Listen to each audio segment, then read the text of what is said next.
내 여자친구는 귀신과 싸운다.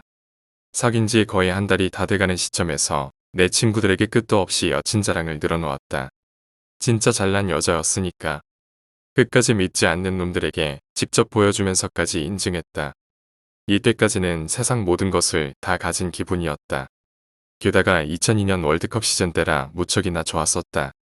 그런데 내가 이 여자친구의 가공할 능력을 알게 된 역사적인 기념일인 5월 17일 금요일. 하도 충격적이어서 내가 일기에다 써놨었다. 오늘도 여친과 함께 집으로 돌아가는 길이었다. 당시 우리 동네가 시내 외곽에 흐르는 개천 건너편 동네의 윗동네였다. 나는 윗동네에 살았고 여친은 바로 건너편 동네에 살았었다. 시내와 가깝기 때문에 따로 버스 탈 필요도 없이 등하교는 걸어서 했다. 그네 꽤 길고 큰 다리를 건널 때 갑자기 여자친구가 한가운데 지점에서 우뚝 서는 거였다. 그것도 한참 동안이나 천하루 쪽에 있는 돌로 만들어진 징검다리를 보는 것이었다. 내가 왜 그러냐고 묻자 여자친구는 아무것도 아니라고 가자고 했다.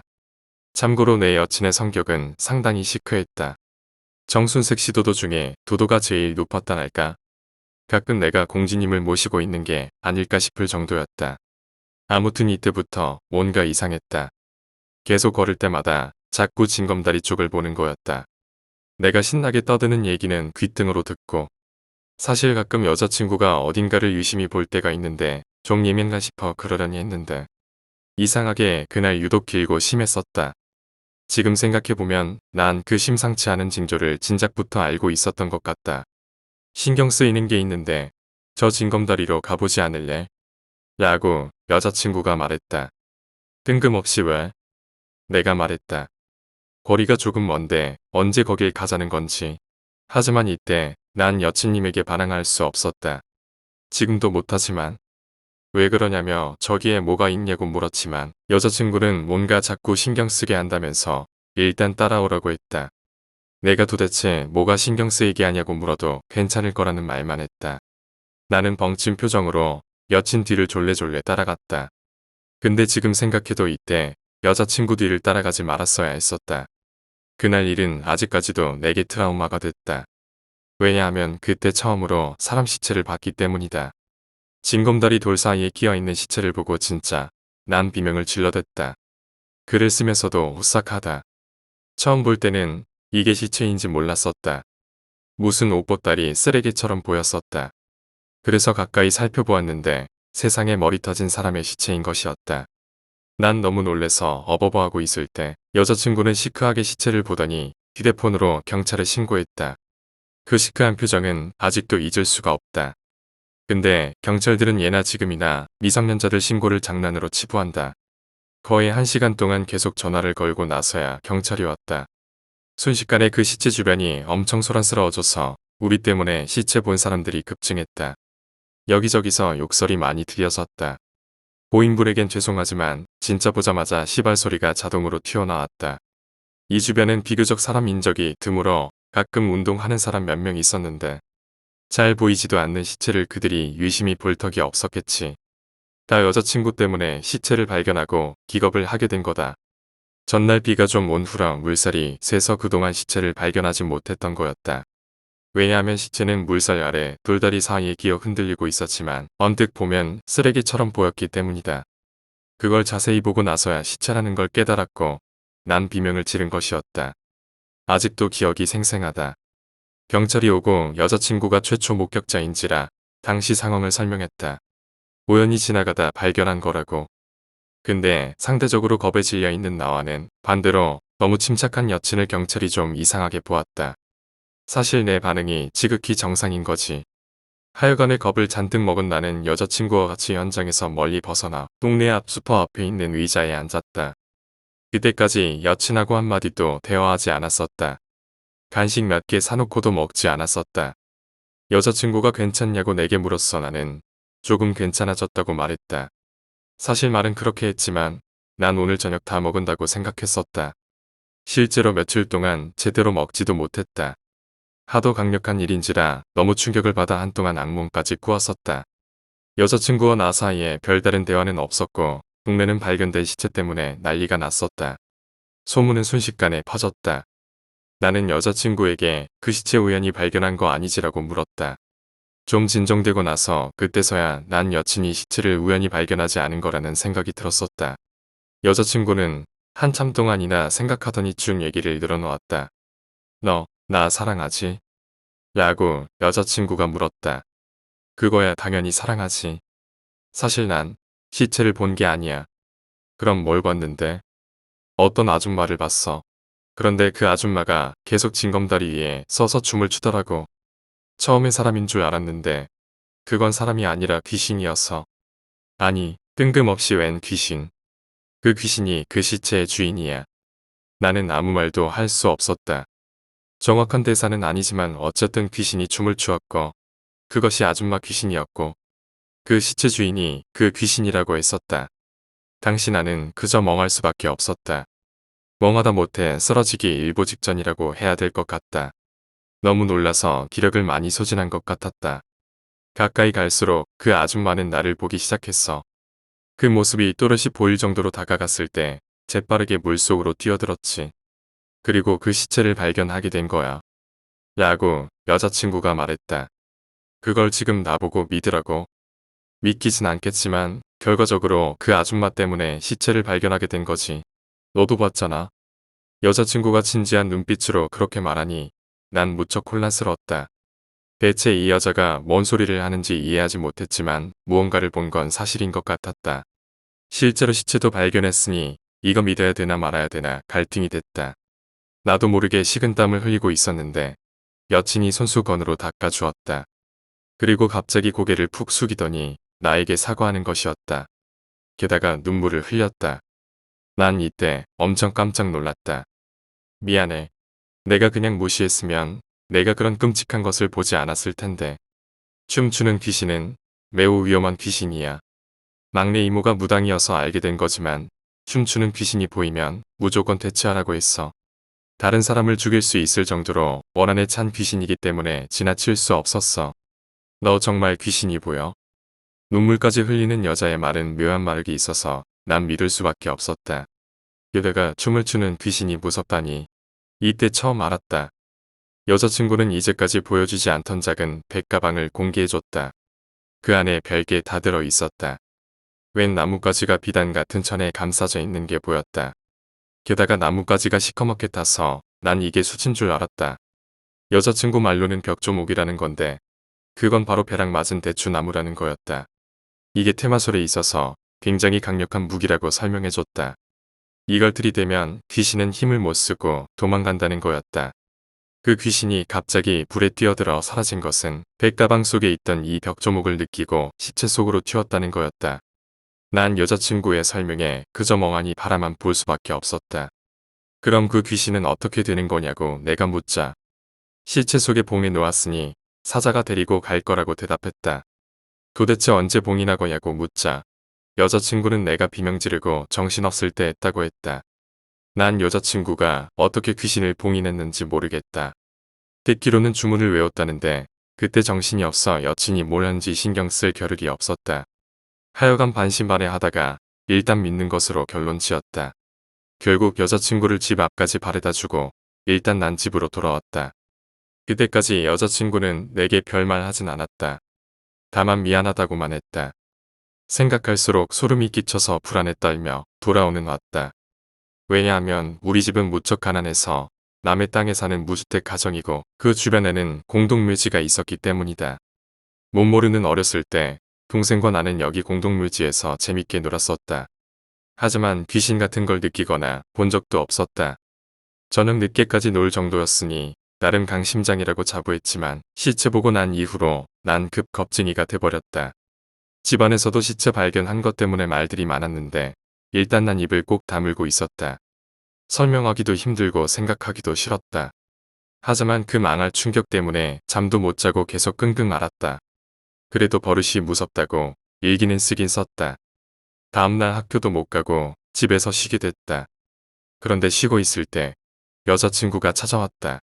무주택 가정의 당시 거의 운막 수준의 집이었는지라 차마 여자친구에게 보여줄 수 없었는데 귀신같이 찾아온 것이었다. 가난에 찌든 모습을 보이기 싫어서 여자친구가 밖에서 부르는데도 열어주기가 싫었었다. 하지만 결국 굴복하고 열어주었다. 대체 여긴 어떻게 알았어?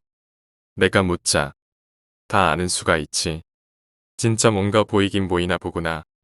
라고 내가 대답했다. 가족 외에 내 비밀을 알고 있는 사람은 내가 유일해. 너라도 믿어줘야 하지 않겠니? 라고 말하며 미소 짓는 여친의 모습은 여신 같았다.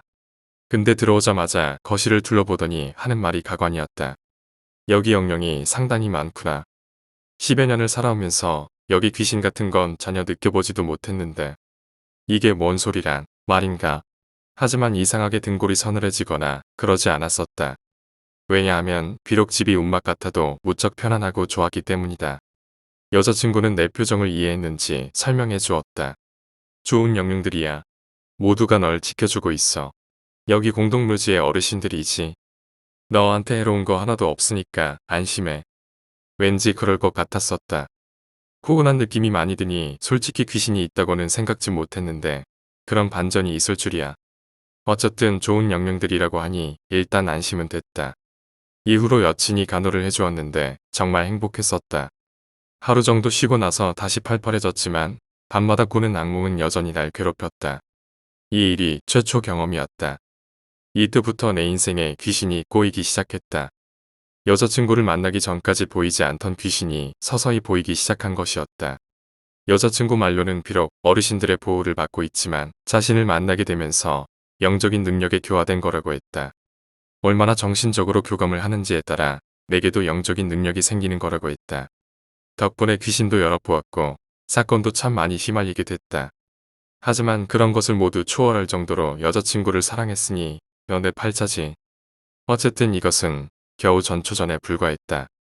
무서운 일도 허벌나게 많았는데 그때마다 시크한 여자친구가 지켜줘서 지금까지 탈없이 사귀고 있다. 이번에는 흉가 얘기를 해보겠다. 이 망할 흉가 때문에 고생한 거 생각하면 아직도 울컥한다. 아, 맞다. 그 시체에 대한 정확한 상황은 모른다. 단지 어머니가 말해주시길 노래방을 운영하는 아줌마였는데 내연남이 있었다고 한다. 그걸 안 남편이 화가 머리끝까지 나서 목 졸라 죽였다고 했다. 죽인 장소는 그 다리 위였다고 했다. 새벽이라서 목격자가 없었다. 우발적인 범행이라 논란. 남편은 그대로 아줌마 시체를 다리 밑으로 던졌고 머리가 터진 것은 그 때문이라고 한다. 자백하면서 쉽게 잡혔지만 난 아직도 그 순간을 잊을 수가 없다. 생전 처음 보는 시체 때문에 무척 놀라 한동안 멍한 상태로 지내야 했지만 마침 프랑스와의 평가전에서 아주 재밌는 경기를 펼친 국가대표 선수들 덕에 기분이 좀 많이 풀어지던 때였다. 그러니까 그 일이 있은 후 한 2주 정도 지났던 때였다. 여전히 여자친구와 등하교를 하고 방과 후 소소한 짧은 데이트를 즐겼는데 여자친구는 날 배려해서 그 일에 대해 한마디도 하지 않았다.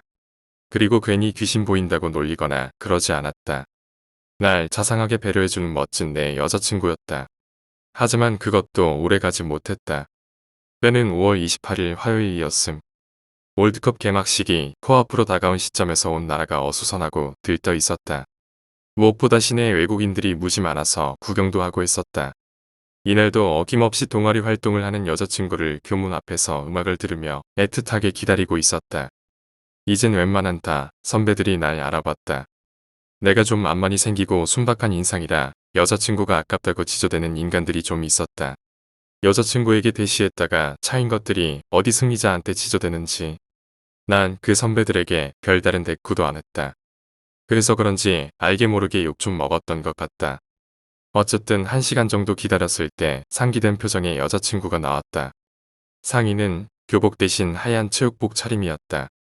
우리 학교 체육복 특징이 여학생들의 상체 몸매를 좀 돋보이게 해주는 거였다. 그걸 보고 나도 모르게 대놓고 음흉하게 웃었다. 오래 기다렸던지라 배가 고파서 우리는 단골 분식집에나 가기로 했다. 가볍게 배를 채우고 우린 다리를 건넜다. 징검다리는 그날 이후 한동안 경찰이 지나다니지 못하게 했는데 이젠 자유로워졌다. 하지만 사람 시체가 발견된 다리를 누가 지나가겠는가. 아무것도 모르거나 소문이 어두운 사람들이나 지나가지. 나 같은 사람은 2번 다시 그 징검다리를 이용하지 못했다. 가까이 가는 것도 혐오스러웠다. 여자친구와 재미있게 수다를 떨며 어느덧 여자친구가 사는 동네에 다다랐다. 여자친구에게 인사하고 가려는 순간 여자친구가 내 팔을 붙잡았다. 도도하면서 가끔 웃는 것이 매력인 여자친구가 급정색하면서 무게를 잡는 게 아닌가.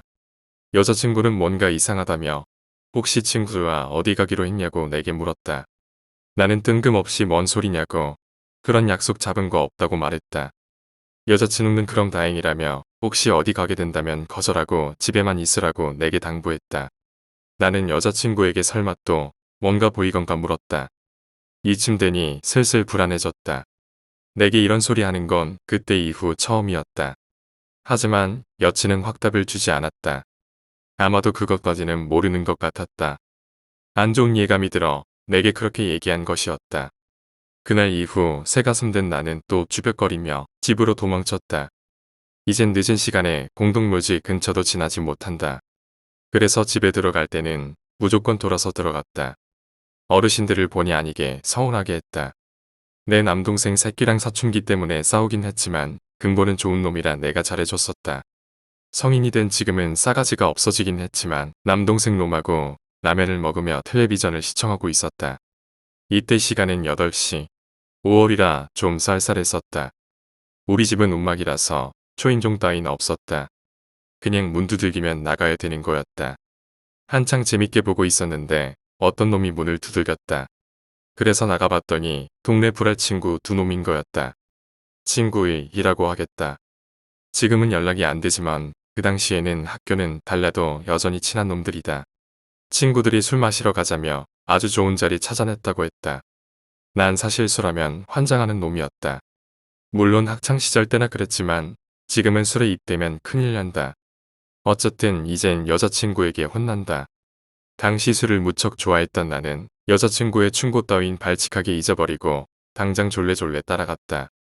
근데 이놈들이 우리 동네 건너편 산기슭으로 가는 게 아닌가. 어두워서 솔직히 굉장히 무서웠는데 친구들이 있는지라 가까스로 참았다. 근데 도착한 장소가 흉가였다. 이 망할 놈들이 어른들에게 들키기 싫어서 아주 음침한 장소를 고른 것이었다. 게다가 이미 먼저 도착한 다른 애들도 있었다. 전부 동네 친한 친구, 누나 형들이라 총 인원이 8명 정도 됐다. 가서 보니 소주, 맥주에 간식까지 작정하고 무더기로 사온 것이었다. 근데 하필이면 이런 데서 술을 처마실 생각을 하다니. 램프가 5개 정도 돼서 무척 밝았기에 그다지 무섭진 않았었다. 일단 술 마시면 나도 자제가 안 되니 그딴 건 생각하지 않기로 했다. 한창 술자리가 무르익어갈 무렵이었다. 내 친구 놈들은 술 마시면 개가 되거나 자빠져 자던 거였다. 하지만 나는 술주정이 되게 예쁘다고 했다. 취하면 방실방실 웃고 애교가 많아지기 때문이었다. 그것 때문에 동네 누나들이 많이 예뻐해줬었다. 이날도 여지없이 난 미친 놈처럼 웃었다. 근데 사건의 발단이 이 주둥이 때문이었다. 왠지 여기 좀 으스스한데요. 무서운 얘기 같은 거 없어요? 라고 내가 말하자. 글쎄, 잠시만 생각해보고 이런 곳에서 무서운 얘기하면 좀 그렇지 않니? 라고 누나들이 한마디씩 했다. 누나, 여기서 술 마시는 것 자체가 무서운 거 아닌가요? 라고 내가 말하자. 야, 평소에는 귀엽기라도 했지만 지금 보니 너 좀 무섭다. 그러게, 오늘따라 소름 끼치네. 라고 누나와 형이 말했다. 크크 자꾸 웃음이 터져 나오는 걸 어떡하라고. 크크. 내가 나오는 웃음을 참으며 겨우 말했다. 그러자 이 미친 놈아 그만 쳐웃어. 라고 친구들이 소리쳤다. 욕 좀 먹긴 했지만 웃음이 나오는 걸 어쩌라고. 어쨌든 대체 무슨 용기가 샘솟았는지 그 흉가에서 내가 무서운 얘기를 해달라고 졸라댔다. 뭐 누나들이 해준 얘기라고 해봐야 흔하디 흔한 것들이라 적당히 장단 맞추고 무서운 척도 좀 해줬다. 하지만 덕분에 분위기는 좀 싸해졌었다. 하지만 우리는 금세 분위기를 전환시키기 위해 재밌는 이야기를 했다. 문제는 형일이었다. 갑자기 자리에서 벌떡 일어나더니 흉가 뒤뜰로 가는 것이었다. 처음에는 오줌 마려워서 볼 일 좀 보러 가나 싶었는데 한참이 지나도록 안 오는 거였다. 그래서 좀 걱정이 됐다. 내가 형을 찾으러 가자고 하자 친구들은 대수롭지 않게 오줌 싸러 가서 사라진 게 한두 번이냐고 넘겼다. 누나들은 내 친구들의 빈정거림이 듣기 거슬렸는지 나에게 형을 같이 찾으러 가자고 했다. 하지만 내가 무서워서 못 간다고 하자 다른 친구도 해서 셋이서 형을 찾으러 가게 됐다. 2층 집의 마당도 넓었다. 우린 그 마당에서 술판을 벌인 거였다. 후레쉬 들고 뒤뜰로 갔는데 그 뒤뜰에는 우물이 있었다. 근데 형일이 그 우물 주변을 뱅글뱅글 도는 게 아닌가. 근데 술 마시면 용감해진다고 나는 그걸 별로 이상하게 생각하지 않았다. 취해서 머리가 돌았나? 왜 자꾸 돌아? 라고 내가 말하자. 쟤 좀 이상하지 않냐? 왜 저러지? 라고 누나와 친구가 말했다. 술에 취해서 저러는 거라니까. 원래 술에 취한 사람은 안 하던 짓도 하는 거야. 라고 말하며 나는 형일에게 다가갔다. 아니, 근데 이 인간이 뭐하냐고 물어도 대답도 없는 것이었다. 그저 우물 주위만 뱅글뱅글 돌 뿐. 이쯤 되니 나도 슬슬 무서운 느낌이 들었다. 그래도 좀 센 척을 했기에 난 형일을 붙잡았다. 그런데 거짓말처럼 그렇게 돌려고 애쓰던 형일이 딱 멈춘 것이었다. 그런데 갑자기 축 늘어졌다. 뭐야, 이건? 하고 있는데 끼약하는 비명소리가 내 귓방망이를 후려치는 것이었다. 나 진심 심장이 입으로 튀어나와 발리 댄스를 추는 줄 알았다. 화들짝 놀라 뒤를 돌아보니 아니 이년놈들이 죽자 사자 도망치는 게 아닌가. 게다가 후레쉬는 친구 삼이 들고 있었다. 결국 어둠 속에 나와 축 늘어진 형일이 버려진 것이었다. 사람이 어둠 속에 있으면 극도로 무서워진다. 온몸에 소름이 쫙 돋아서 도망치려고 했는데 형일을 참아 버릴 수 없었다. 응급처치 방법도 모르던 때라 어떻게든 형일을 들쳐 내고 뒤뜰에서 낑낑대며 나왔다. 형일 키가 185였기에 질질 끌려온 거나 다름없었다. 앞마당의 상황은 정말 가관이었다. 무서웠던 기분도 어느 정도 가셨다. 누나이는 누나일의 품에 안겨 우열을 하고 있었고 친구 삼은 미친 듯이 소주와 맥주를 들이키는 게 아닌가. 어리둥절한 누나일과 친구이 사는 대체 뭔 일이냐며 내게 물었다. 나도 왜 저러는지 모른다고 대답한 후 일단 형이를 돗자리에 눕히고 누나이와 친구 삼을 진정시켰다. 친구 삼은 너무 술을 마셔서 그대로 뻗어버렸다. 이 새끼 분명히 현실도 피한 것 같았다. 결국 누나이에게 물어봤다. 분명히 귀신이었어. 새하얀 옷을 입은 귀신이 우물 위에서 날 보고 있었다고. 라고 누나이가 말하자 눈물 콧물 범벅이 된 누나이의 설명에 누나일과 친구일 이사의 표정이 창백해졌다. 그건 나도 마찬가지였다. 여자친구를 통해서 귀신에 대한 존재를 어느 정도 믿게 된 나는 그것에 대단히 민감해졌었다. 가뜩이나 오열하고 난리가 난 것인데 귀신까지 봤다고 하니 아무리 강심장이라도 무섭지 않으면 그건 정말 사람이 아닌 거였다. 싸해진 분위기 속에 친구의 이가 용감하게 지들이 확인하러 간다고 후레쉬를 들고 가버렸다. 일단 누나들을 보호해야 하기 때문에 나와 친구사는 자리를 지켰었다. 근데 이 시발놈들이 한참이 지나도록 오지 않는 게 아닌가. 친구사가 용기를 내서 찾으러 가보겠다고 했을 때 누나이가 팔에 매달려 말렸다. 하지만 친구이 이가 걱정돼서 일단 나와 누나일이 가기로 했다. 누나이는 친구사의 품에 안겨서 울기만 했다. 근데 설마 이 두 사람이 훗날 결혼하게 될 줄 이때 상상이나 했겠는가. 그것도 속도 위반으로 참고로 3살 차이였다. 누나일과 팔짱을 끼며 뒤뜰로 갔다. 혹시나 했는데 역시나 이놈들이 우물 주위를 뱅글뱅글 돌고 있었다. 우와, 진심 소름이 쫙 끼쳤지만 그냥 갈 수도 없고 해서 다가가려고 했는데 누나일이 비명을 지르는 게 아닌가. 이때 제대로 놀라서 엉덩방아를 찍고 대굴대굴 굴러버렸다. 누나일은 졸라 뒤도 안 돌아보고 도망쳤다. 나는 너무 무섭고 아파서 결국 꺼이꺼이 울보가 되고 말았다. 한참 오는데 친구의 이는 여전히 뱅글뱅글 돌고만 있었다. 갑자기 열이 확 치솟다. 그래서 친구의 이를 건드렸는데 이 망할 놈들이 또 축 늘어지는 거 아닌가.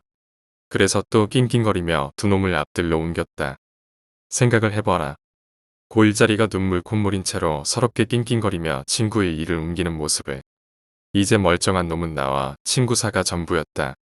누나이는 친구사의 양쪽 팔을 잡고 울고불고 난리였고 나머지 놈들은 죄다 뻗어버렸으니 졸라 난감한 상황이었다. 야, 대체 이거 뭐냐? 넌 또 왜 울었어? 라고 친구사가 말했다. 시발 이젠 나도 모르겠다. 라고 내가 대답했다. 상황이 이렇게 되니 이쯤 되면 무섭지도 않았다. 어른들이 무섭긴 했지만 어쩔 수 없었기에 전화하기로 했다. 걸리면 졸라 두들겨 맞을 테지만 지금 그게 문제가 아니었다. 네 놈 중 3놈은 기절해 있고 한 놈은 술에 떡이 돼서 뻗어 있었다. 여자 둘은 징징대며 친구 사에게 매달려 있고 이건 어른들이 와서 해결해줘야만 하는 문제였다. 그래서 전화를 걸었는데 아니 핸드폰 배터리가 몽땅 방전되었다. 외대가 갑자기 젖어서 모두가 그때였다. 누나이가 갑자기 또 비명을 지르는 것이었다. 목이 쉬어서 낮은 음이지만 나와 친구사를 간떨어지게 만들었다. 진심 무서워 죽는 줄 알았다. 누나이가 머리를 무릎에 파묻으며 손가락으로 흉가 2층을 가리켰다. 친구사가 2층을 봤는데 이 새끼도 갑자기 비명을 지르는 것이었다. 돼지 멱다는 소리를 있는 대로 지르는 데와 진짜 미치는 줄 알았다. 결국 나 빼고 전부 뻗어버렸다. 나 또한 무심결에 2층을 보았는데 아무것도 없었다. 아니 대체 이년놈들이 뭘 보고 저렇게 비명 지르고 울고 불고 난리인지 모르겠다. 하지만 귀신 같은 게 보이지 않더라도 분위기가 너무 무서웠던지라 난 어쩔 줄 몰랐었다. 믿었던 친구사도 개거품을 물고 쓰러진지라 일단 밑으로 내려가서 도움을 청하려고 했다. 뒷동산 수준이기에 동네와는 그리 멀지 않았었다. 달밤에 이게 뭔 짓인지 싶을 정도로 나는 미친 듯이 뛰어내려갔다. 사람이 궁지에 몰리면 초인적인 힘을 발휘한다는데 진짜 내가 딱 그랬다. 하지만 재수없게 나무 뿌리에 걸려 한 10m 정도 미친 듯이 굴렀다. 이때 내 왼쪽 관자놀이 부분이 찢어져서 아직도 흉터로 남아있다. 진심 이렇게 화딱지나면서도 무서운 경우는 기체 목격 이후 처음이었다.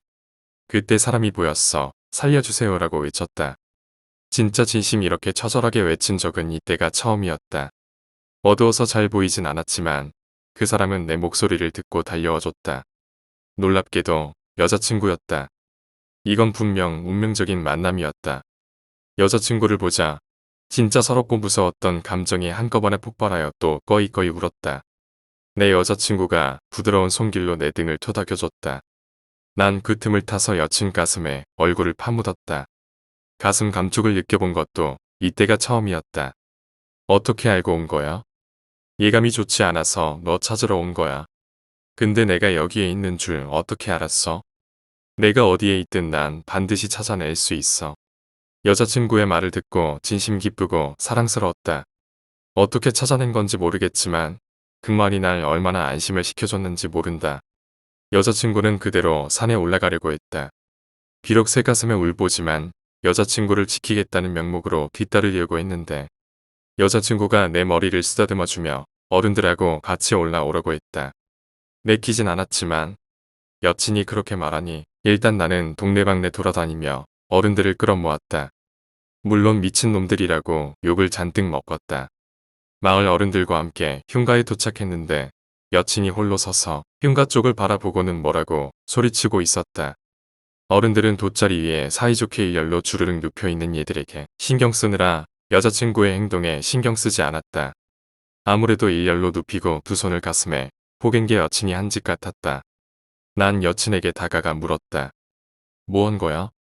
겨우 봉인해 놨어. 봉했다고?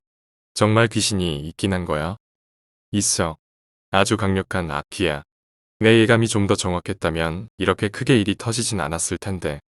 그걸 알면 넌 아주 퇴마사로 나가야지. 바보야. 그런 시덥지 않은 농담은 그만두고 이리 와봐. 이렇게 많이 다치면 어쩌자고. 아파. 너 때문에 내가 얼마나 걱정했는 줄 알아? 내 몰골은 진짜 가관이었다. 온몸이 까지다시피 했고 관자놀이 부분이 찢어져 있었다. 귀까지 철철 흘렸지만 다행히 급소는 다치지 않았다. 여자친구의 활약으로 귀신이 봉인되어서 이제 흉가의 음침함이 많이 사라진 것 같았다. 근데 대체 어떻게 봉인했는지 모를 일이다. 아직도 가르쳐주지 않는다. 그저 주문 외우는 거라고 그랬는데 목격한 적이 없어서 뭐라 설명하기도 힘들다. 흉가에서 술판을 벌였던 우리들의 처절한 말로는 이러했다. 그날 친구들과 누나 형은 마을 회관에 옮겨져 구급차를 부르고 부모님을 부르는 등 영매 전체가 발칵 뒤집혔다. 다행히 귀신에게 해를 입은 얘들에게 여자친구가 미리 조치를 취해 앞뒤에게 다시 씌우는 일은 없었다. 귀신에 대한 기억이 말끔히 사라진 것이다. 참 신기했다. 그 난리를 모른다니. 자기들 딴에는 술 마시고 정신을 잃은 것 같다고 말했다. 다만 어른들에게 물리적으로 뒤지게 얻어터져야만 했다. 다행히 난 환자였던지라 한 소리 듣다가 끝났다. 부모님 잔소리는 귀에 익어 괜찮았지만 귀이어 감정이 폭발한 여자친구의 잔소리는 진짜 무서웠다. 왜 말 안 듣고 가서 사고 치냐고. 그 뒤로 흉가는 동네 사람들의 미칠 듯한 요청으로 소유주가 끝내 밀어버리고 말았다. 사건 발생 일주일 만의 일이다. 추진력 한번 대단하다. 나중에 여자친구에게 듣기로는 이 흉가에 목매달아 죽은 악귀가 찾아오는 사람들에게 해코지를 하는 것이라고 했다. 실제로 화를 당한 사람이 여럿 있다고 했다. 근데 이상한 게 왜 다른 애들은 전부 귀신을 봤는데 난 왜 귀신의 귀자도 보지 못한 것일까? 그건 어르신들이 너를 보호하기 때문에 귀신에게 해를 입지 않은 거야. 볼 수도 없고 느낄 수도 없지. 라고 여자친구가 말해줬다. 근데 나는 진심 소름 끼치고 무서웠는데 그거 귀신의 존재를 느낀 거 아냐? 라고 내가 말하자 여자친구는 그건 내 심리적인 착각이라고 말했다. 분위기에 휩쓸리면 사람은 쉽게 공포에 빠지니까. 실체 목격 당시 좀 거리감을 느끼던 마음이 이 일을 계기로 눈 녹듯이 사라졌다. 나를 찾으러 거기까지 와준 이 여자. 난 이 일 계기로 여자친구를 더욱 사랑하게 됐다. 얼마나 고마운지 모른다. 다만 이 고마움을 느끼기 전에 난 이 흉가 일을 생각하면 아직도 울컥한다. 그 개고생을 했으니 내가 두 번 다시 흉가 근처로 가겠는가. 정말 폭풍 눈물을 흘린 건 그때가 처음이었다. 여자친구의 능력을 알게 된 이후로 내게 이딴 일만 생기는지 알다가도 모를 일이었다. 게다가 이번 건 흉가와는 비교도 되지 않을 정도로 졸라 무서웠다. 흉가가 그냥 커피면 새벽의 골목길은 TOP라고 할까?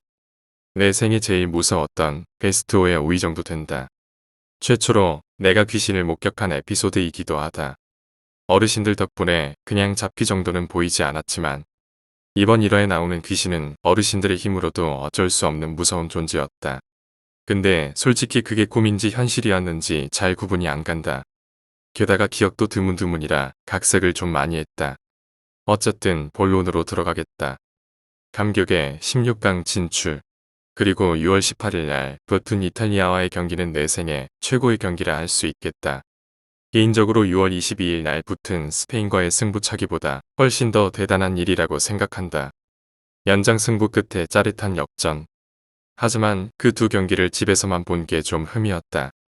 여자친구가 사람 많고 시끄러운 곳을 극도로 싫어하는지라 광화문 가자는 내 소원을 쿨하게 무시했다.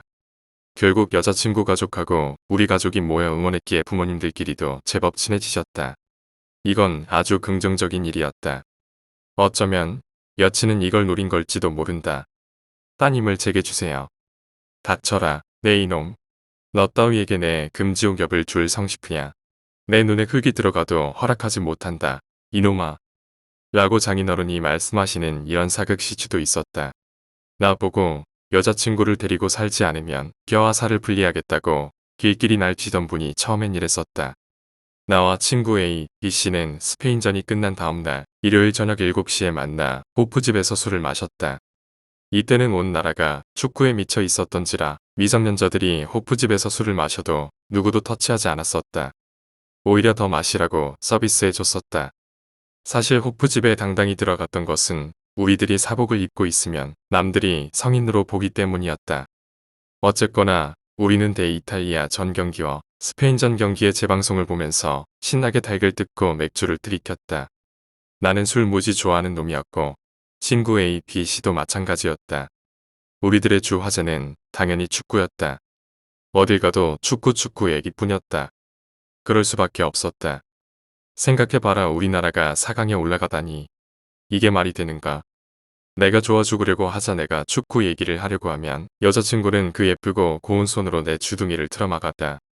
어쨌든 이 친구 새놈하고 주거니 받거니 하며 맥주를 마시는데 친구 A가 대뜸 9시까지는 집에 들어가야 한다고 했다. 밤새 마실 것도 아니고 다음날 학교 가야 하기 때문에 총 내는 시간은 9시로 정했다.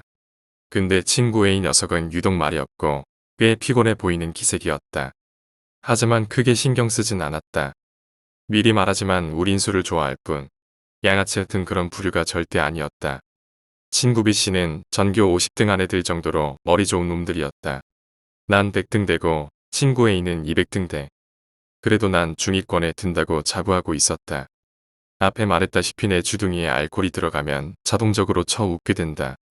계속 크크거리며 분위기를 업했다. 호프집 안에는 많은 사람들이 있었는데 갑자기 어떤 등치 좋은 아저씨가 골든벨을 울리겠다는 거였다. 우리는 우와, 감사합니다. 형님은 복 받으실 거라며 많이 얻어 마셨다. 재방송임에도 너무 기분이 좋다나. 결국 우리는 9시까지 술을 무진장 얻어 마셨다. 학생 주제에 몸을 못 가눌 정도로 취한 건 절대 아니다. 가볍게 취해서 기분이 무척 좋은 상태였다. 친구 B 씨는 집이 반대 방향이라 먼저 헤어졌고 나와 친구 A는 방향이 같았기에 함께 걸었다. 친구 A는 되게 얌전하고 깔끔한 녀석이었다. 이 녀석과 인연이 상당하다. 초등학교 때부터 지금까지 거의 같은 반이었다.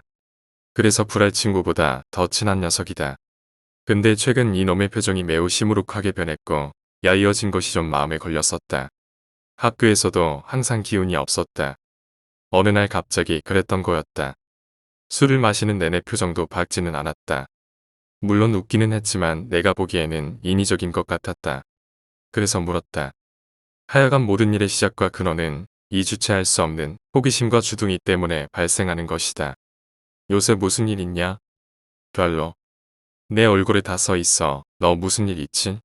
혹시 좋아하는 여자에게 고백했다가 차였냐? 차라리 그런 것이라면 얼마나 좋겠냐? 야, 우리 집에 좀 들렸다 갈래? 뭐하러? 할 얘기가 있으니까. 야, 너 설마 커밍아웃 하는 거냐? 미친놈. 졸라 심각했던 표정이 내 농담으로 다소 풀어졌다. 근데 친구 A는 집이 가까워질 때까지 말 한마디도 하지 않았다. 내가 혼자 실컷 떠들었는데도 불구하고. 근데 이놈 집은 주택가에 위치해 있는 그 근처의 골목길엔 음침한 구석이 좀 있었다. 처음 녀석 집에 놀러 갔을 때 세상에 있단 골목이 있냐며 친구 B 씨랑 투덜거리기도 했었다. 혼자 다니면 뭐라도 튀어나올까봐 가슴 졸일 정도로 어둡고 조용했다. 남자인 내가 꺼림직할 정도인데 여자들은 오죽하겠는가. 어쨌든 친구 A의 집으로 들어갔다. 옛날 구식 빌라지대라서 집집마다 더덕더덕 붙어 있었다. 알 사람은 알만한 집이었다. 친구 A의 집은 반 지하였다. 그래도 깔끔함을 자랑하는 놈이라 집도 무척 깔끔했다. 친구 A는 부모님하고 따로 살았다. 두 분 다 지방에 계셨다. 나도 이놈 부모님 뵌 건 손에 꼽을 정도였다. 난 녀석의 방에서 플스를 플레이하며 놀았다. 근데 할 얘기가 뭐야? 라고 내가 묻자. 너 혹시 귀신이 있다고 생각해? 라고 친구가 말했다. 뜬금없는 질문에 멍해졌다. 뭐라고 대답해야 할지 심히 갈등이었다. 귀신이 있냐고? 그걸 나한테 묻는 거냐? 가공할 능력과 포스를 가진 여자친구가 내 곁에 있는데 귀신의 존재를 부정하는 것은 참으로 웃기는 일이었다. 하지만 문제는 난 귀신의 귀자도 본 적이 없다는 것이다. 물론 이때까지는 뜬금없이 뭔 소리냐? 뭐, 난 있다고는 생각해. 한 번도 본 적 없지만. 라고 내가 말했다. 그래, 그렇구나. 아, 근데 갑자기 그런 걸 왜 물어? 그게, 야 요새 귀신에게 시달리고 있어. 뭐, 시달리다니. 이 골목길 말이야. 되게 음침한 건 너도 알 거야. 며칠 전부터 계속 기분 나쁜 여자 웃음소리가 들려왔어. 자정만 지나면 그게 꿈인지 현실인지 아직도 분간하지 못하고 있거든. 이쯤 되니 나는 슬그머니 종료 버튼을 누르고 친구 A가 하는 말을 경청했다. 자고로 귀신도 보지 못하는 주제에 귀신을 무서워하는 것이 바로 나였다. 나는 여자친구 덕에 새가슴 물보가 되었다. 가뜩이나 돌아갈 때 저 음침한 골목길 지나야 하는 내겐 레알 소름 돋는 얘기였다. 처음엔 웃음소리가 희미했어. 그래서 난 누가 골목길을 지나면서 웃고 있나 싶어 별로 대수롭지 않게 생각했어. 근데 하루하루가 지날 때마다 웃음소리가 점점 가까워지더라고. 와 시발 순간 온몸에 소름이 확 돋았다. 이 미친 놈아. 나 그런 얘기 졸라 싫어하거든. 너 나 집에 못 가게 하려고 일부러 짓거리는 거지? 나 지금 심각하다. 진심이야. 그것 때문에 돌아버리기 직전이야. 야, 그거 혹시 스토커 아니야? 꼭 귀신 짓이라고 단정할 수 있냐? 요새 별 미친 것들이 다 있잖아. 꼭 귀신 짓이라고 단정할 필요는 없었다. 하지만 귀신이 아니길 바란 건 오히려 나였다. 친구 A 녀석의 얼굴 표정이 무척 심각해졌다. 이젠 집 안에까지 들어오기 시작했는데 너 같으면 사람 짓이라고 생각하겠냐?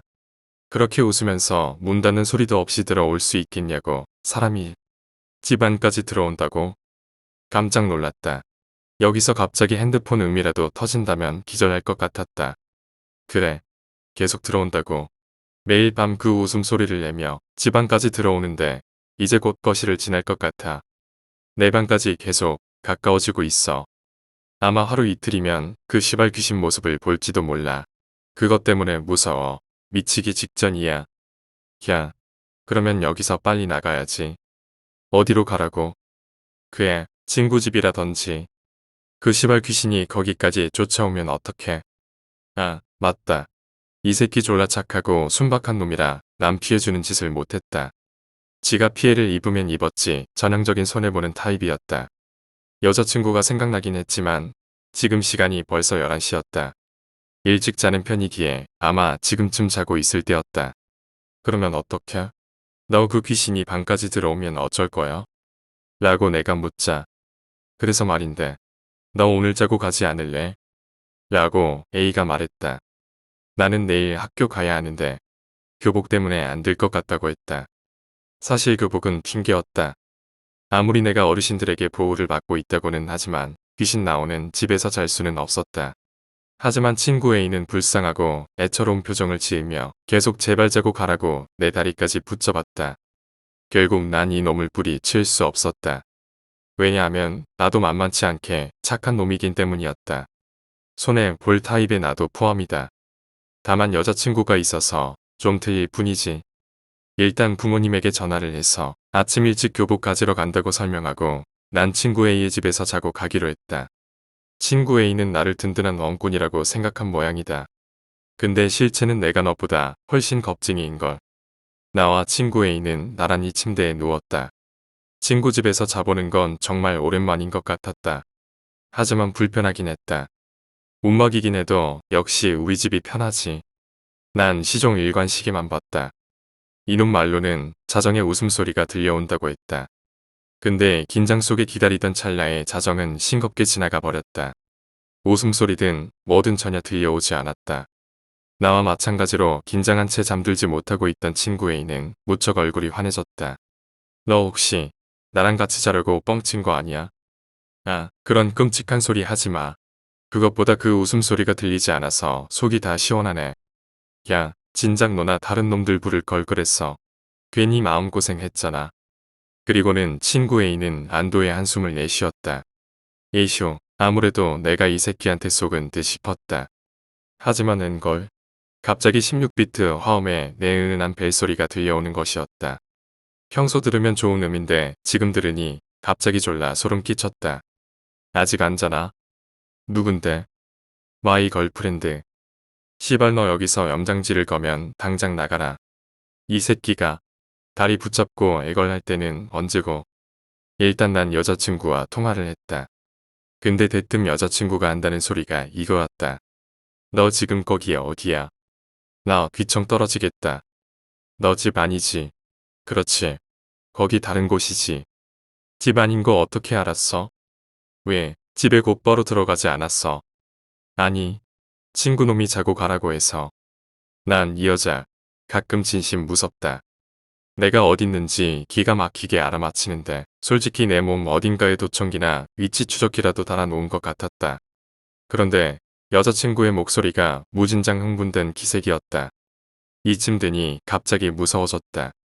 너, 딴 사람 말 듣지 말고 무조건 내 말만 들어. 왜 그러는데? 당장 거기서 나와. 당장. 빨리 나와. 뭐, 나오라고. 시간이 없으니까 당장 나오라고. 평소 도도하고 시크한 여자친구가 맞나 싶을 정도로 몹시 흥분되고 화를 내고 있었다. 덕분에 무지하게 쫄은 나는 일단 옷을 챙겨 입었다. 가게. 친구 A가 물었다. 아무래도 가봐야겠다. 미안하다. 이 시발놈아. 이거 수상한데. 너 여친 전화 받고 어디 가는 거야? 친구 A가 졸라 음흉하게 웃었다. 너무너무 안타깝게도 아직 자네가 생각하는 거기까지 가진 못했다. 일단 친구 A가 괜찮은 듯하니 빨리 나오라고 성화인 여자친구의 전화를 끊지 않고 나는 그대로 집 밖으로 나왔다. 골목길의 풍경이 참 가관이었다. 그런데 인간적으로 이건 너무한 거 아닌가? 세상에 이렇게 무서운 골목길이 있다니 이건 저번 흉가 때보다 훨씬 무서운 분위기였다. 자정이 넘은 시간이라 인적은 없었고 으스스하고 기분 나쁜 느낌만 계속 드는 거였다. 휴대폰에서 내 여자친구가 고함을 질러댔다. 바보야. 빨리 뛰어. 귀 아프다니까. 넌 안 들리겠지만 네 핸드폰에서 웃음소리가 터져나오고 있다고. 빨리 뛰어. 씨발. 온몸에 털이 곤두서는 느낌과 식은땀이 등줄기를 타고 내려오기 시작했다. 여친은 계속 귀신 웃음소리가 들린다며 나더러 거기서 도망치라고 고래고래 소리를 질렀다. 정말 미친 듯이 뛰었다. 핸드폰을 귀에 붙이고 난 여친 목소리를 들으며 진짜 미친 듯이 전력 질주를 했다. 한참을 달려도 여친은 계속 뛰라고만 했다. 진짜 똥줄이 제대로 탔다. 아직도 웃음소리가 들려. 아직도 들려. 절대 뒤를 돌아보지 마. 아무리 어르신들이 보호하는 너라고 해도 웃는 귀신은 진짜 위험한 귀신이란 말이에. 잘못하면 해코지를 당할 수 있으니까 계속 뛰어야 돼. 숨 넘어가기 직전인데 조금만 참아. 어서 뛰어. 앞만 보고 달려. 자정이 넘은 새벽에 이렇게 숨이 턱 막힐 정도로 뛰어보긴 처음이었다. 여자친구의 말대로 난 무조건 앞만 보고 달렸다. 혹시라도 시선을 돌리면 그 귀신과 마주칠까봐 졸라 무서웠다. 게다가 골목길은 어둠침침하고 당장 무엇이라도 튀어나올 것 같았다. 골목 중간중간 무언가 부딪히는 퍽퍽 거리는 소리 때문에 내 심장이 입 밖으로 튀어나올 것 같았다. 난 아직도 이게 무슨 소리였는지 모르겠다. 여자친구는 계속 전화로 뛰라고만 하지. 귀신 웃음소리는 계속 들린다고 하지. 숨은 점점 차오르지.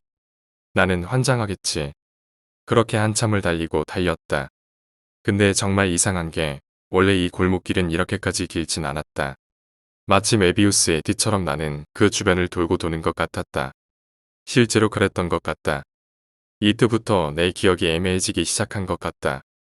워낙 몽환적이고 정신없던 시간이었기 때문에 아직도 현실인지 꿈인지 분간이 되지 않는다. 아마 이쯤이 현실과 꿈의 경계라고 지금에서야 어렴풋이 생각했다. 어쨌든 무서웠던 건 똑같았다. 너무 지치고 힘들어 순간 핸드폰을 떨어뜨렸다. 그 때문에 여자친구와 통화가 끊겼다. 숨이 턱턱 막혀 담벼락에 몸을 기대고 잠시 쉬었다. 귀신이고 나발이고 숨 막혀서 내가 먼저 죽겠다 싶었다.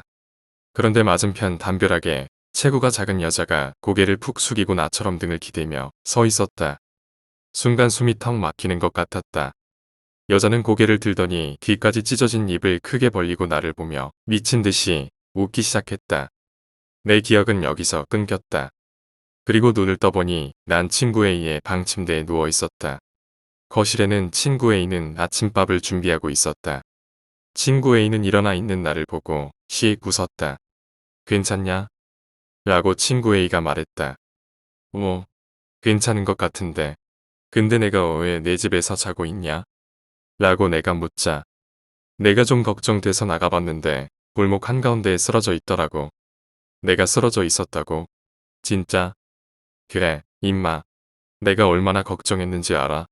내 여친에게 자초지종을 설명하느라 진땀 뺐다. 뭐라고 설명했는데? 술을 너무 처마셔서 쓰러졌다고. 그러게 작작 마시지. 멀쩡한 것 같더만 역시 취해 있었어. 이놈은 내가 취해서 쓰러진 거라고 생각하는 것 같았다. 혹시 그 귀신이 나타나거나 하지 않았어? 라고 내가 묻자. 그런 건 없었어. 아무래도 내가 심하게 착각했던 것 같아. 별것도 아닌 걸 가지고 그동안 조카 마음고생만 했네. 아무래도 이놈은 내가 간밤에 뭘 겪었는지 모르는 눈치인 것 같았다. 아니, 그게 정말 현실인지도 모르겠고. 생각해보니 이시키를 괴롭히던 그 웃음 귀신이 타겟을 나로 변경한 것 같았다. 귀신인지 뭔지를 본 건 이때가 처음이었던 것 같다. 골목길에서의 질주 당시에는 난 정말 오줌을 지릴 정도로 무서웠는데 지금은 애매모호한 기분이었다. 다만 몸에 땀 냄새가 나서 기분이 나빴다.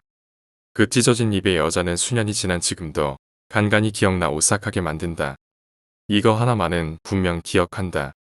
근데 그게 현실에서 본 것인지 꿈속에서 본 것인지 잘 분간이 안 간다는 것이다. 하지만 여자친구의 말을 들으면 내가 실제로 본 것 같기는 하다. 어쨌든 사랑스러운 여친의 얼굴이 떠오른다. 어제 그렇게 고래고래 소리를 질렀는데 목이 쉬지 않았을까 걱정되었다. 그래서 여친에게 전화를 걸었다. 자고 있지 않을까 했는데 다행히 여친은 금방 전화를 받았다. 근데 목소리 톤은 무척 뾰족했다. 게다가 피곤한 것 같은 목소리였다. 너 하마터면 귀신에 시일 뻔한 거 알아? 그랬던 것 같기도 한데 잘 모르겠어. 근데 혹시 그 귀신 모습 봤어? 입이 찢어지고 체구가 작은 여자였어. 베이지색 바바리 코트를 입고 있었던 것 같은데. 에이쇼, 결국 사고를 쳤구나. 너 잘 들어. 오늘 학교 가서 조퇴하고 우리 집으로 와. 나도 조퇴할 테니까. 꼭 그래야 돼. 웃는 귀신의 특징이 뭔지 알아? 그 귀신의 실체를 봤다는 건 이미 씌어졌다는 증거야. 이 멍청아. 헉, 진짜. 하지만 난 멀쩡했다. 대체 뭐가 씌어져 있는지 모를 일이었다. 하지만 여친은 매우 심각해 보였다. 믿기 싫으면 마음대로 해. 대신 밤마다 웃음소리를 들어야 할 거야. 당장 명령에 따르겠습니다. 그 일이 또 벌어진다면 난 진짜 미쳐버릴지도 모른다는 생각이 들었다. 통화는 그것으로 끝이었다. 나는 여자친구의 명령대로 학교를 조퇴했다. 여친도 조퇴를 해서 일찍 집으로 돌아왔다. 나는 여친 집 앞에 기다리고 있었다. 여친이 무척 반갑고 보고 싶어서 안으려고 했다. 근데 여친은 날 밀쳐내고는 인상을 잔뜩 구기며 한마디 했다. 당장 떨어져. 순간 나는 벙쪘다. 귀신이 보인 모양이다. 그 귀신 내 옆에 있어. 라고 내가 묻자. 계속 웃어대서 시끄러울 정도야. 그리고 너만 보고 있어. 기분 나쁘게. 라고 여자친구가 말했다. 우와, 대낮인데 온몸에 소름이 쫙 끼칠 정도로 팔떡 뛰었다. 다행히 여자친구는 어르신들이 있어서 귀신이 옆에만 있을 뿐이지 쉽게 해코지를 못한다고 했다. 다만 그 귀신의 힘이 강해지는 시간인 자정에는 어르신들로도 어쩔 수 없다는 것이었다. 세상에서 가장 무서운 귀신의 유형 중 하나가 바로 이 웃는 귀신이라고 했다. 춤추는 귀신, 웃는 귀신, 손만 있는 귀신, 목 없는 귀신. 검은 옷을 입고 있는 귀신 유형이 대단히 위험하다고 여친이 설명해줬다. 그리고 이것들보다 더 무서운 것은 이 특징을 조합한 귀신이라는 것이다. 예를 들면 춤추며 웃는 귀신 같은 것처럼. 세상에 이런 귀신이 있을 줄은 꿈에도 몰랐다. 웃는 귀신의 특징은 그냥 웃는 게 아니고 입이 크게 찢어진 채로 미친 듯이 웃어대는 것이다. 그 입으로 사람 전기를 먹는다고 했다. 그런 것들은 딱 봐도 뭐 이런 미친년이 다 있나 싶을 정도로 심하게 웃는 것이다. 내가 본 그 귀신도 그렇게 웃어댔다. 여자친구는 어제 내가 처한 위험을 알아차린 건 꿈을 통해서 알게 되었다고 했다. 내가 입이 찢어진 채로 미친 듯이 웃었다는 것이다. 어쨌든 유형들 중에 가장 위험한 것이 바로 내게 달라붙은 웃는 귀신이라는 것이다. 춤추는 귀신을 쉽게 쫓았던 벽조목으로도 힘들다고 했다. 그래서 여자친구는 날 집에 들이지 않고 가까운 공원 벤치에 앉게 했다. 여자친구는 곧 이 근처 절에 계시는 법력 높은 스님이 올 거라고 했다. 근데 누나가 부탁해서 오시는 거야? 우리가 찾아가야 되는 게 아니고? 라고 내가 묻자. 귀신이 잘도 절까지 따라가겠다. 너 때문에 내가 얼마나 와달라고 사정했는지 알아? 이럴 줄 알았으면 어제 미리 집에 빨리 가라고 전화했어야 했는데. 라고 여자친구가 말했다. 근데 내가 안 갔으면 친구 A가 좀 위험하지 않았을까? 위험하긴 했겠지. 하지만 난 내가 더 걱정이었단 말이야. 그것도 하필이면 웃는 귀신과 연관될 게 뭐야. 이제 보니 말하는 여친의 예쁜 눈 밑에 검은 그림자가 있다는 것을 알아차렸다.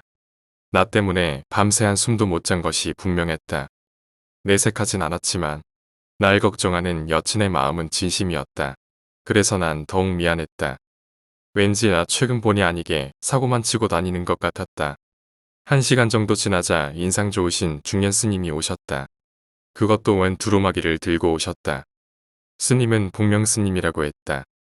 여기 가져왔단다. 받아라. 라고 스님이 말했다. 감사합니다. 복명 스님. 복명 스님과 여친은 서로 간에 공손히 합장을 했음.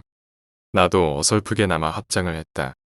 복명 스님은 날 보더니 자상하게 한번 웃으시고는 한 말씀 하셨다. 근데 푸근한 인상과 다르게 말투는 되게 호탕하셨다. 참, 더럽게 고생할 상이네. 하필이면 그런 위험한 잡기에 시이다니. 자네 수영 좀 쌓지 그러냐? 너 때문에 애인이 자주 울게 생겼다. 라고 스님이 말했다. 여자친구가 팔자련이 한다고 대답하자 다행히 너를 지키는 영령들이 많으니 어렵지 않게 쫓아낼 수 있을 거야. 힘내도록 해라. 애인 고생시키지 말고. 라고 말하고는 쿨하게 가셨다. 여친은 두루마기를 들고 날 집 안으로 들었다. 그리고는 나를 자기 방 침대에 눕게 했다. 처음 들어오는 여자방도 아닌데 들어올 때마다 설레는 건 어쩔 수 없었다. 여자친구는 내게 그냥 푹 자고 있으라고 했다. 나는 피곤하기도 해서 쉽게 잠들었다. 근데 꿈에서 나 뭔가를 본 것 같았다. 그리고 그것들이 서로 치고받고 싸운 것 같았다. 나중에 여친에게 물어보니 그건 바로 호랑이였다고 했다. 게다가 내가 호랑이띠라서 더욱 효과가 좋았다고 했다. 여친이 내 머리맡 위에 먹으로 그려진 호랑이 그림을 올려놓은 것이었다. 예로부터 호랑이는 신성한 영물로 귀신을 잡아간다는 전설이 있었다고 한다. 특히 법력이 높으신 스님들이 그려준 호랑이 그림은 탁월한 효력을 발휘한다고 했다. 그래서 내게 달라붙은 웃음 귀신이 이 호랑이님에게 잡혀간 것이었다. 그리고는 여친은 호랑이 그림을 그대로 앞마당에서 태워버렸다고 한다. 그 웃음 귀신이 그 그림 속에 갇힌 거라고 했다. 태워 없앴으니 영적인 실체를 잃은 그 웃음 귀신이 하늘로 올라갈 수 있게 되었다고 설명해줬다. 난 딱히 한 것도 없었다. 그저 낮잠만 잤을 뿐. 또 한 가지 듣기로는 신성한 호랑이 그림을 북쪽으로 향하게 걸어 놓는다면 우한 같은 일이 줄어든다고 한다. 뭐 미신이긴 하지만 내가 실제로 겪어보니 단순히 미신이라고 치부하기에는 신기한 일이 너무 많았다. 무사히 웃음 귀신을 떼어내고 나는 다시 일상으로 돌아갔다. 처음 시체를 목격한 것부터 시작해 흉가에서 참 개고생도 해보고 이제는 꿈이었는지 현실이었는지 좀 분간하기 애매한 새벽의 골목길 괴담까지 나 점점 겁쟁이가 되어가는 것 같다. 그래도 예쁘고 사랑스러운 여자친구가 곁에서 지켜주고 있으니 무섭다고 해서 마음이 흔들리거나 그러진 않았다.